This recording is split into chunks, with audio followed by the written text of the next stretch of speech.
Hello mga kabos! Nandito ako sa Mapalaksyaw, Tarlac City kung saan dinayo ko pa ang iba't ibang klase ng pagkain.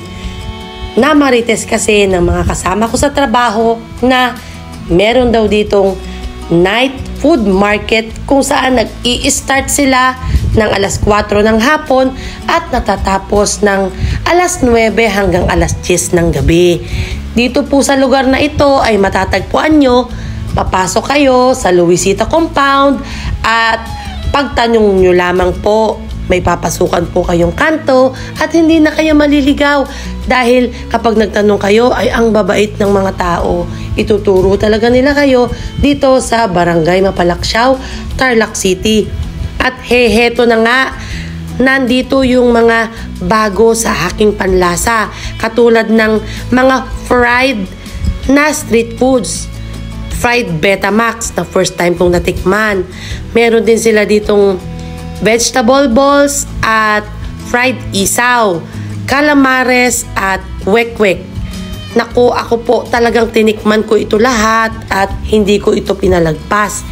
Dito naman po sa kabilang side ay meron silang suman, tamales at kalamay na affordable at bagong-bagong luto.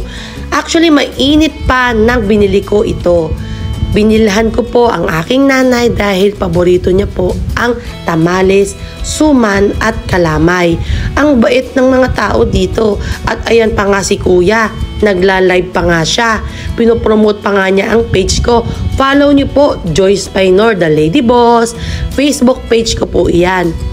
So dito naman po tayo sa iba't ibang putahe ng lutong ulam.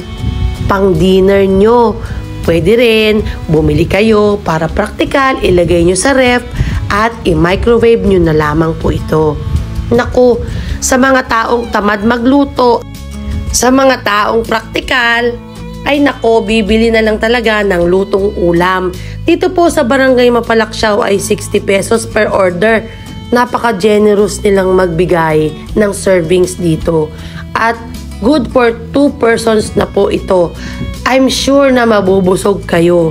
Naku, ako hindi makapili at siguradong babalikan ko itong lugar na ito para muli ay magmukbang at matikman ko lahat ng kanilang putahe. Magtungo naman tayo dito sa iba't ibang klase ng ihaw-ihaw o yung sinasabi nilang street foods, ihaw-ihaw. Meron ditong isaw. Meron ditong leeg at ulo ng manok.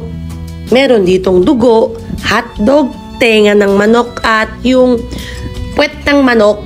Naku, ang sarap. Lahat dito ay masarap. Siyempre, mawawala ba naman dito ang paborito kong barbecue. Naku, yung maamoy mo pa lang yung usok ng inihaw, talagang mabubusog ka na. Usok pa lang. Paano na pag natikman pa? Naku, ang sarap. Fresh na fresh at talaga naman bagong-bago ang kanilang karne. Lahat ng ito ay tinikman ko at talagang busog na busog ako. Hanggang sa muli po, salamat po sa panonood and please subscribe to my YouTube channel, The Lady Boss Eats. Thank you for watching. God bless you all. Bye!